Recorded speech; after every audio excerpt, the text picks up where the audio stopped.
Magandang araw mga lods. Ngayon, dito na naman tayo sa ating ibunan. Ngayon, may sasagutin tayo. May nagtatanong patungkol sa Totally, ilang beses ko na inano to. Pero alang-alang sa ating mga bagong manonood, sagutin natin. At ang kanyang tanong mga lods ay, paano daw ba mag-umpisa mag-alaga ng parakeets hanggang sa ito'y maging breeder, mga lods? Yan ang ating sasagutin, mga lods. Let it, bang, bang. Magandang araw, mga lods. Ngayon, nandito na naman tayo. At ngayon, sasagot tayo ng mga tanong. Totally, ito lalabas ko to sa Lords Juniors TV. Yan. Dito tayo, dito ko ipopost to o i-upload, mga idol. Matali ang tanong ng ating subscriber, mga lods. Sa kabilang channel, ilang beses ko nang sinagot to. Pero, nandito nga pala ako sa kabilang channel, mga lods. Kaya, sasagutin natin to. Ang tanong niya paano mag-umpisang mag-alaga ng parakeets, mga lods? Ganito lang yan, mga idol. Totally ayaw niyang pabanggit yung pangalan. Hindi ko alam kung bakit.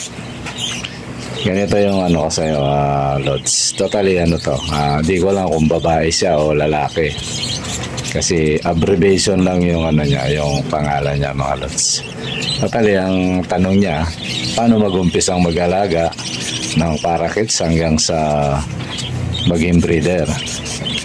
So, totally, lods, ganito lang yung kasimple. Pag nag-umpisa ka, siyempre, bumili ka ng kulungan, mga lods. Bili ka ng kulungan. Hanggat maaari yung double cage para nakakatakbo-takbo yung nakakalipad. Tapos, yung double cage, siguro kung mabili mong alaga mo 3 months pa lang, huwag mo muna lagyan ng nest box.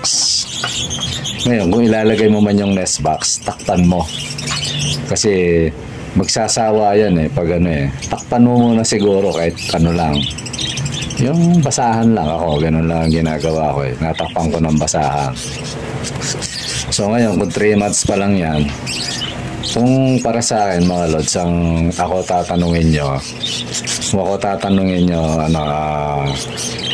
tama yung edad na yon, 3 months, 2 months, so although 3 months to 4 months, yan tamang edad. Pero kung ako yung tatanungin nyo, gusto ko talaga bata. Alam nyo kung bakit, mga lods? Kasi pag bata, ikaw yung makikilala niyang nag-aalaga sa kanya. Pagka-awat pa lang, pagbaba. Yung bata talagang bagong awat sa kanyang sa kanyang mga magulang, mga lods, sa hen. So ikaw yung makikilala niyang mag-aalaga. At babait siya, mga lods. Totally, yung mga alaga ko, hindi nyo na itatanong, mga idol. Yan, yung mga bumibili rito, pinapakita ko Pag hinuli ko, hindi ako kinakagat, mga lods. Yan, yung shoutout yung mga dyan. Yung mga subscriber natin sa kabila na yung iba nandito na. Kung hindi totoo yung sinasabi ko, mga lods. Walang kagatang nangyayari. Totally, kanina nga may pumunta rito. Bumili ng 2 pares. Pinakita ko sa kanya. Sabi ko, Lord, tingnan mo yung hindi ako kinakagat. Hinuli ko yun, sinilo ko, pero pinakita ko na hindi ako kinakagat. Hindi naman lahat na hindi nakakagat, pero majority sa kanila hindi kumakagat. Kasi ang sikreto ron, dahil alaga natin yan, pa lang yan, 12 days pa lang hinahawakan ko na yan. 12 days, tapos every other day yun, minsan ika-3 araw yan. Inaano ko yun, lagi ko siyang hinahawakan. Para yung ibon, bata pa, naamoy ka na, nasisense niya kung sino yung Kasi yung 12 days, minsan nakapikit pa yan, hindi pa masyadong nakakakita yan Pero minsan nakakita na, pero minsan hindi. Malabo pa, kumbaga.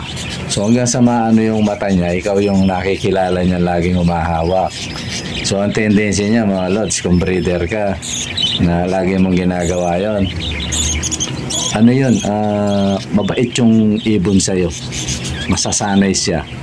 Kasi ang palatandaan ng ibon na mabait, mga lods, ano, pag nahahawakan mo na yung likod, pag nahihimas mo na yung likod dyan, ibig sabihin, ang ibon mo mabait. So ngayon, balik tayo dun sa tanong ng ating subscriber. Total, hindi ko lang kung subscriber to, mga lods, kasi nagtanong lang naman to sa messenger. Ibig sabihin, nanonood siya, di ba, no, mga lods? So ngayon, yung ano, paano daw mag-umpisa na mag-alaga. So, umpisan mo yung batang kids. 3 months, 4 months. So, maganda 3 months. Okay, yung kabababa pa lang.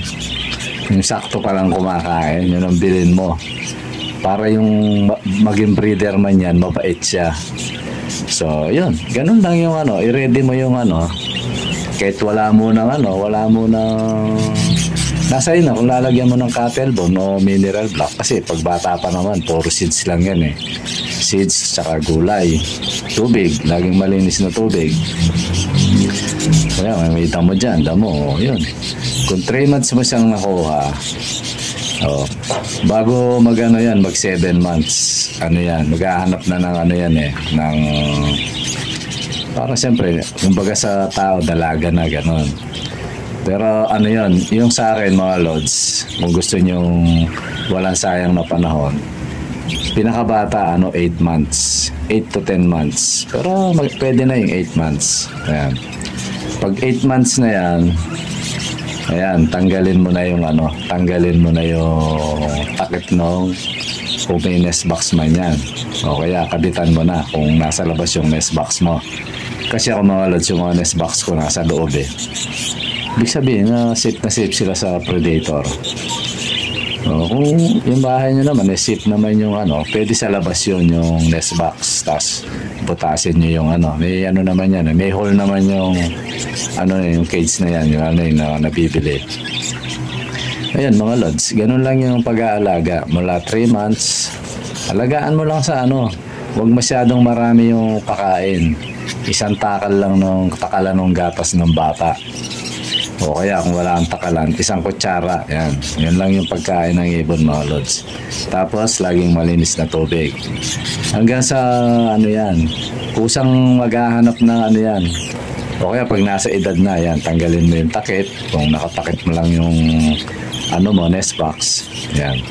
Kusang kusang papasok sa sa pugad. At tapos, pagpasok sa pugad niyan mga lods, yan, chichikin niya yan.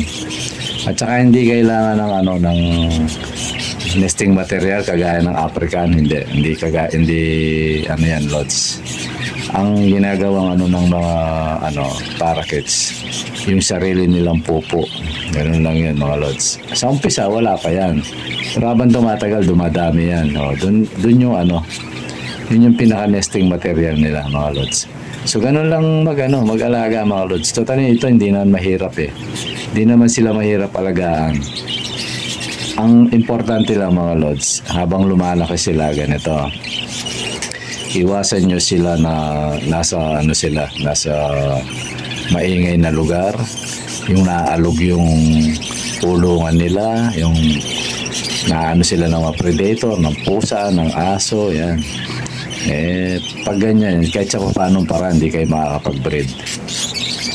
Mga idol. Kaya, yun lang ang iiwasan mo. Hindi sila ng daga, hindi sila ng pusa, ng aso. Tapos, walang masyadong ingay. Ayan. Tsaka kung maingay, halimbawa, kagaya sa akin, nasa bubong. Alam nila, safe sila kasi mataas. Di ba, no? Ganun lang yung mga lods. Tapos, pag nakita mo, nasilip mo, may itlog na.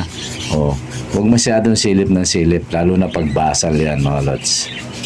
Iwasan nyo yun. Pag nakita mo may itlog, pabayaan mo lang. Alagaan mo lang sa pagkain, yung mga kailangan niya. Kung may pambili kang vitamins, bili kang vitamins. Pero kung medyo hindi naman ganong malaki yung budget, mamulot ka lang ng damo-damo dyan. Hugasan mo lang kasi may mga pag nasa kalsada. Kung nasa Metro Manila ka.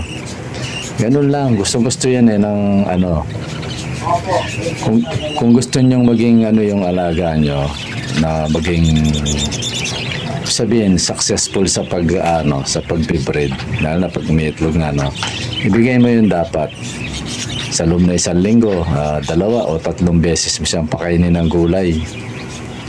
Yan, tapos yung kutkutin, lalo na yung mais, lalo na kung alaga mo 2 pares lang. Kasi lang yung mais na ano bili ka sa palengke ng 1 piraso, 2 pirasong mais, tag-1 sila. Ganun lang yun, kukut-kutin nila yun, Lods, hanggang sa yung busal na lang, kinakain pa rin yun, kaya matagal nilang kakainin yun. Ganun lang. Pag nakita ng ibon na talagang sagana sa ano yan, mga Lods, ano yan, pag nag-breed yan, maganda. So kahit sa bandang huli niyan, hindi na ganun ang mga binibigay mo. Palibasa, parang tao yan, pag may anak na, wala nang selan yan, mga Lods. Kung yung dalaga yan, maarte, kumbaga sa tao. Pag may asawa na yan, wala nang arte yan. Ganun yan, mga Lods. Ganun din ang ibon. Kaya kahit minsan, bigyan mo lang siya ng gulay. O kaya yung mais, kahit 1 buwan, 1 beses. O kung anumang gulay maibigay mo, no? Basta yung regular, mga Lods, yung gulay. 1 o 2 beses sa 1 linggo. Huwag nyo nga alisin yun. O kaya mga damo. Yun yung pampasiglay, kumbaga ng ibon. Ako, mga ibon mo, pag may hawak na akong damo, hindi na mapakali mga yan Kasi alam nila, para sa kanila yon. Ganun lang kasimple yung mga Lods ang pag-aalaga. Hindi naman mahirap alagaan yung parakeets. Hindi kagaya ng African lovebirds, talagang minsan nahawakan mo lang yung itlog, tatapon na. Kagaya nung nakita ko may itlog. Ngayon wala na yung itlog kasi nahawakan ko. Napakaselan ng African. Kaya hindi pa ako masyadong nag-aalaga niyan. Dito muna ako sa kits, mga Lods. Siguro pag nag-alaga akong ganyan, yung may presyo na. Ayan, yun lang yan, mga idol, yung pag-aalaga. Simple lang. Alagaan mo lang sa tubig laging malinis. Ngayon kung may vitamins ka, yan mo. Tapos pag may pera, bili mo ng gulay, yung mga ganda-gandang gulay. Yan ng mais. Tapos wag mong kalimutan laging linisin yung spray. Tanggalin mo yung mga patukaan, tapos medyo spray ka ng konti. Yung kahit yung kulungan lang para mawala yung mga mite, yung mga insektong kumakapit dyan. Kasi minsan nasa seeds yan sumasama yan Kaya ayun lang, mga Lods. Simple lang mag-alaga niya. Kaya yung nagtatanong, siguro pinaka-final na sagot ko, huwag mo lang gutumin ang ibon mo. Huwag lang maingay, naabot ng predator, magsasucceed dyan. Succeed ka sa pagbe-breed. Yan, kagaya na sa akin, minsan wala na nga cattle bone, pero tuloy-tuloy pa rin, mga Lods. Ganun lang yan, hindi ko lang kung misis ka o mister o ano ba. Wala, hindi ayaw pa mga Lods. Siguro hanggang dito muna, mga Lods. Sana nakatulong to at makakatulong pati sa iba. Okay, mga Lods, maraming salamat at sana huwag niyong kalimutang mag-subscribe sa channel natin na ang pangalan Lods Juniors TV, mga Lods. Okay, mga Lods, maraming salamat sa panonood. Bye-bye.